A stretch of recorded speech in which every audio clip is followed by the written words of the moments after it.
Hello everyone. तो चलिए आज का जो हमारा टॉपिक है वो चैप्टर नंबर 4 है क्यूब एंड क्यूब रूट, जो स्क्वायर एंड स्क्वायर रूट का ही वही रिश्तेदार है कोई, ठीक है।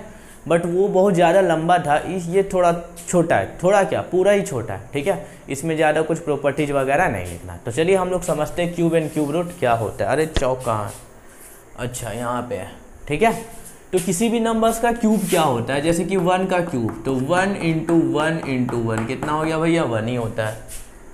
2 का cube that means 2 into 2 into 2 is equal to 8 हो गया। यानी कि किसी भी नंबर्स का क्यूब उसको 3 टाइम्स है ना खुद से मल्टीप्लाई करते। देखिए 2 इंटू 2 3 टाइम्स खुद से मल्टीप्लाई कर रहे। स्क्वायर में क्या होता है? तो 2 टाइम्स मल्टीप्लाई कर, ठीक है। तो ये क्या हो गया? क्यूब हो गया। किसी भी क्यूब क्या होता है उसको 3 टाइम से मल्टीप्लाई करते हैं। तो हम लोग चलिए कम से कम 10 तक क्यूब लिख लेते हैं, ठीक है।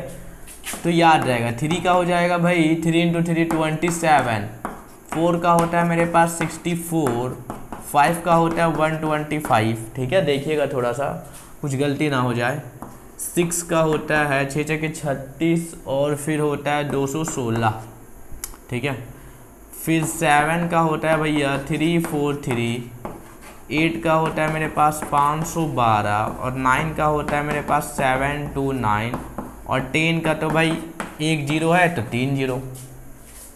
तो ये कम से कम 10 तक हम लोग याद रखेंगे, ठीक है। अच्छा अब क्या समझ में आया? अब समझ में आया परफेक्ट क्यूब क्या होता है भाई? Perfect cube, perfect square. अगर जो कोई पढ़ा है स्क्वायर एंड स्क्वायर रूट, ठीक है, तो उसको परफेक्ट क्यूब भी समझ में आ जाएगा। अगर नहीं पढ़े हो तो भाई ये गलत बात है, आप पहले उसको जाके पढ़ लो, ठीक है। दिक्कत होगा ना, वहाँ से बेस बन रहा है हम लोग का, और ये तो कुछ है ही नहीं। अगर आप वो पढ़ते हो तो फिर ये कुछ है ही नहीं। तो क्या बोले थे? Perfect cube. तो परफेक्ट क्यूब क्या होता है? ये जितने सारे नंबर्स आपको दिख रहे हैं वो परफेक्ट क्यूब है। कोई वैसा नेचुरल नंबर जब उसको खुद से 3 टाइम्स मल्टीप्लाई करते हैं तो जो रिजल्ट आता है, जो प्रोडक्ट होता है वो परफेक्ट क्यूब होता है। जैसे कि मान लें हम बोल दिए 10 परफेक्ट स्क्वायर, परफेक्ट क्यूब नहीं है। देखिए अभी स्क्वायर में ये हम परफेक्ट क्यूब ये नहीं है, क्योंकि ऐसा कोई भी नेचुरल नंबर नहीं होता। तो जब उसको 3 टाइम्स खुद से मल्टीप्लाई करेंगे तो 8 आएगा, तो ये 10 आएगा। 1 8 27 64 125 वगैरह वगैरह जो है ये सब परफेक्ट क्यूब है, ठीक है। एक और बात, एक क्या बात है कि आप ये नोट बना के लिख लो। कहाँ पे लिख दे? यहाँ पे आप लिख लो कि परफेक्ट क्यूब जो होता है ना, perfect cube can be expressed. अच्छा वहाँ पे अगर कोई परफेक्ट स्क्वायर है तो जैसे मान लीजिए 4 परफेक्ट स्क्वायर 2 इंटू 2, तो हम लोग क्या किए? प्रोडक्ट ऑफ है ना पेयर ऑफ इक्वल फैक्टर होता है ना, पेयर में लगता है। इसमें क्या होगा? ट्रिपलेट में लगेगा। तो वही लिख रहे हैं perfect cube can be express as the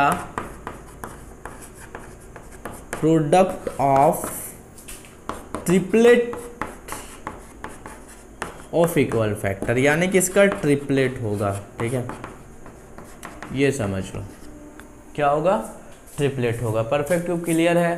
क्या होता है जब कोई भी वैसा नेचुरल नंबर जब उसको हम खुद से मल्टीप्लाई करते 3 टाइम्स तो वो जो नंबर्स आया वो परफेक्ट स्क्वायर हो गया। सीधा किसी नंबर्स का जो क्यूब निकलता है वो नंबर्स आया वो परफेक्ट स्क्वायर क्यूब हो गया। 343 512 729 1000 ये सब परफेक्ट। अगर वो परफेक्ट क्यूब है तो it can be express is the product of triplets of the equal factor. जैसे कि मान लीजिए 216 ये परफेक्ट क्यूब है, यानी कि 6 इंटू 6 इंटू 6 यही होगा ना।